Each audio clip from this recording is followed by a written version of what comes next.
ধারণা এই বাক্যটা ইলিয়াস হোসাইন লিখেছেন। উনি কি লিখেছেন? উনি লিখেছেন, সুতরাং আওয়ামী লীগ আপাতত আপার সাথে বসে ডাইল খান গিয়ে। মানে ওনার যে ভঙ্গিটা একটু তির্যক ভঙ্গিতে লিখেছেন। আমার ধারণা এটা ওনারই লেখা, যদি উনি এটা বলেন নাই কিছু।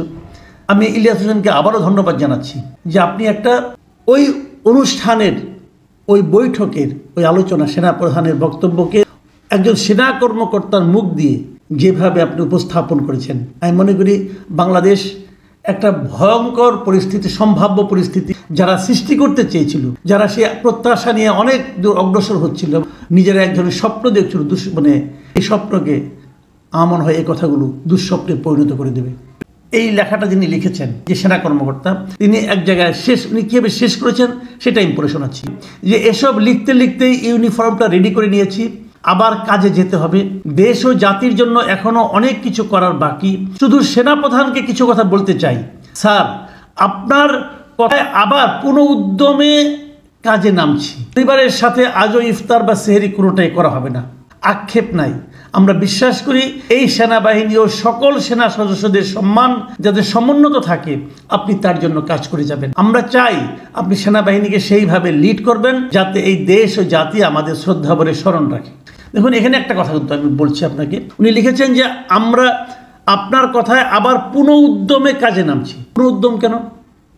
অর্থ হলো ওনারা উদ্যম আসলে হারিয়ে ফেলেছিলেন। কিছু কিছু প্রচারণা, কিছু কিছু গুজব এমনভাবে ছড়ানো হয়েছিল যে সেনাবাহিনীর মনোবলে একটি চির ধরেছিল, হয়তোবা সেই চিরটা এখন দূরীভূত হয়েছে। এবং এই নাম প্রকাশ অনিচ্ছুক একজন সেনা কর্মকর্তা যিনি এটা লিখেছেন, আমি ওনাকে ধন্যবাদ জানাই। জানার দরকার নেই, আমি সব অ্যাজ এ হোল সব মিলিয়ে আমি বিচার করতে চাই। আমি মনে করি এই ধরনের চিন্তা পুরো সেনাবাহিনী করছেন।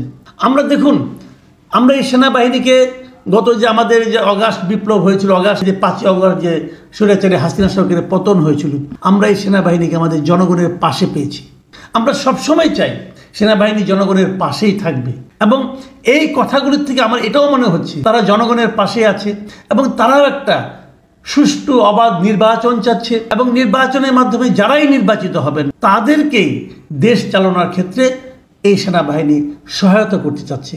কাজেই যারা অন্যভাবে স্বপ্ন দেখছিলেন অন্য কিছু হয়ে যাবে, ওই একটা কথা আছে না যে ওলট পালট করে দে মা লুটে পটে খাই, সেটা মনে হয় হচ্ছে না এবার।